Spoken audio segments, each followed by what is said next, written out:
to start with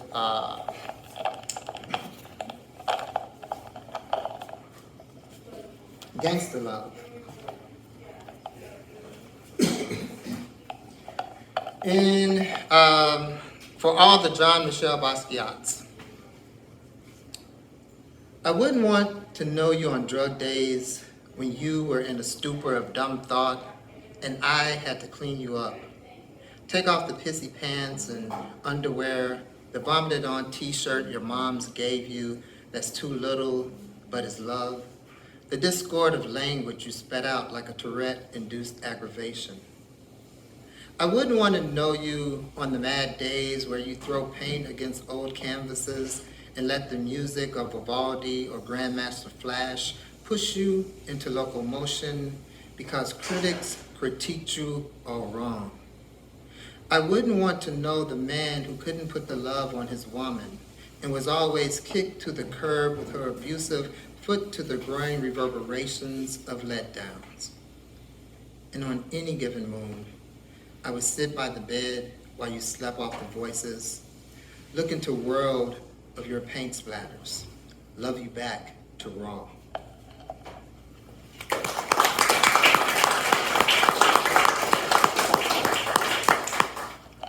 So in keeping with that love theme, I guess, this is a poem called You Bring Out the Woman in Me, and it's a play off of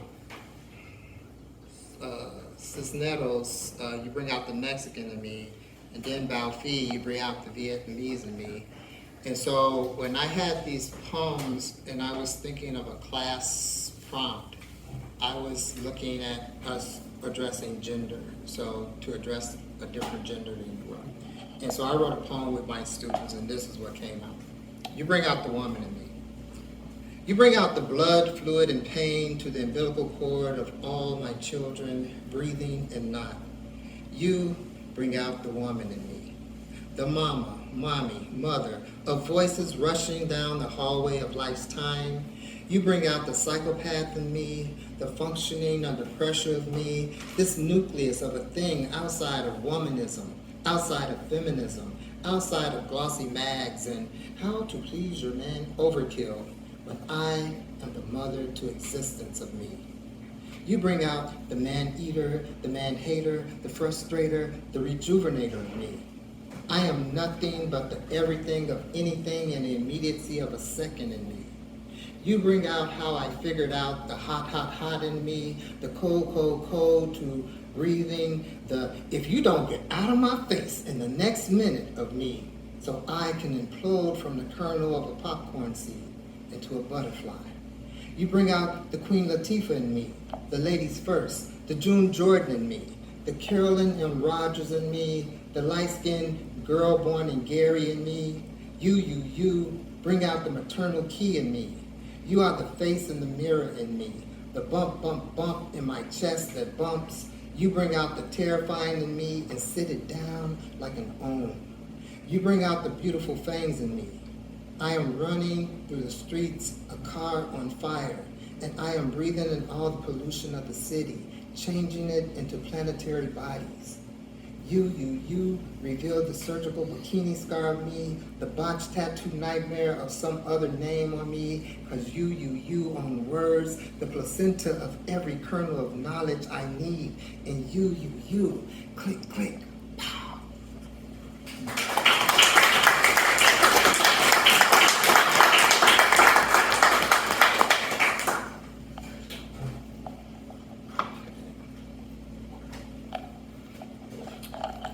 Elegy for Mr. Rogers. Fred came daily, met me at sofa. We played on train tracks with tigers, lions, and mailmen. His smile, an infection, a disease for the better.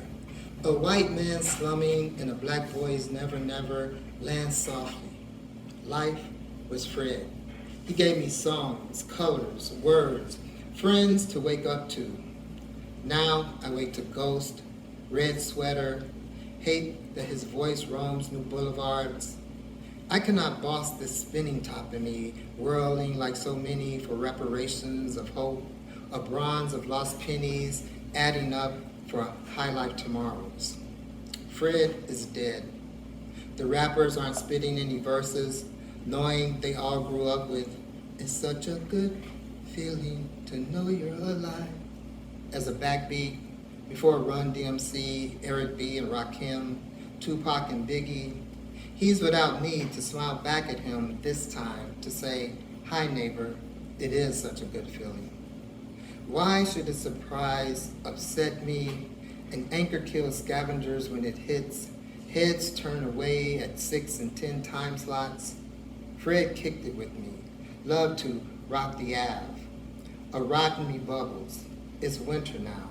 A Philly blizzard, no move. Mr. Rogers, no one's singing. The jazz waits, antsy, an empty studio.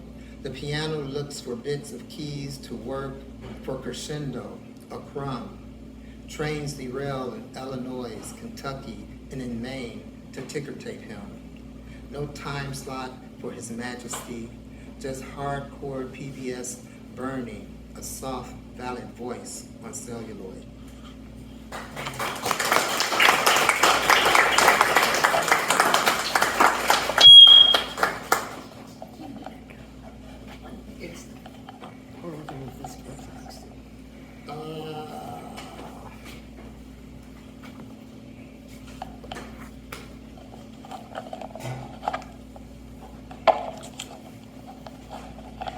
This one's called, I was trying, is that in all the way? Testing. All right. Sorry for the screeching. This one's called Born into Chaos.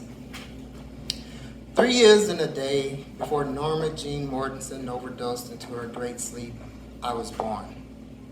I was born later in the year El Hajj Malik El Shabaz's body ate bullets. I was born before Martin's words slid across his mustache off Lorraine's ledge. I was about 3. I was born before the operatic mafioso erasing of Robert Kennedy. I was 3 and some change. Filling time with the age of Aquarius, filling space with us landing on dark side of moon, filling the hypotheticals with Woodstock, Mayor Hatcher, Vietnam. Smell the white and black clouds puffing, the lime stench of the city losing its strength. Here I was placed like a matchbox child with a face of soot and lungs on fire. Here my mother was born with a face of soot and lungs of fire. Here we live in the city of steel, slowly oxidizing into its verdity.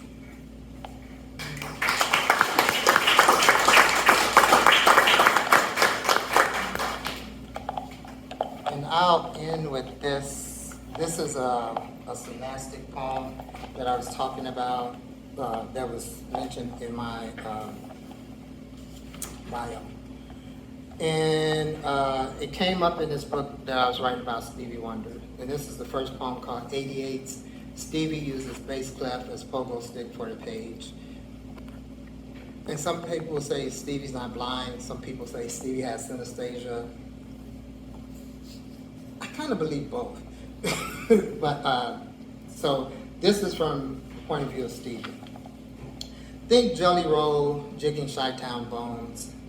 Think Lil Hardin Armstrong busting up testosterone bullying beats. Think Ellington, hearing Ella smile. Think Little Richard screaming like Fred's Aunt Hester. Think Fats Domino, rude, thick, boogie-woogie piano blues. Think Brother Ray kicking up his legs like he's shaking off that damn Zeus. Think Monk, put top teeth on bottom lip, friction. Think Twinkie, passing round the girl power of God beats. Think Billy Preston, whistling marigolds between Soul Gap and his front 2 teeth. Think Herbie Hancock leaving his mind prints on a Miles Davis plate of pork chops. Now me, nappy-head Michigan boy, full and puffing chest, practicing, playing, then more practicing, like some clairvoyant astrologer of splotches for the page, but more splotches from night of dreams where I'm a future, a neo, a holy matrix, where God breathes on me, a currency enough to live for Detroit. I scat in my own moans how God is soul, how God camel walks when revelers start to clap. So I the fool clapping, and we a foolish flock, a waterfall of slapping stones, the steel strings and the sounding board. The piano talks to me, and I sweet talk back in a current of yeah, yeah, yeah. Thank you.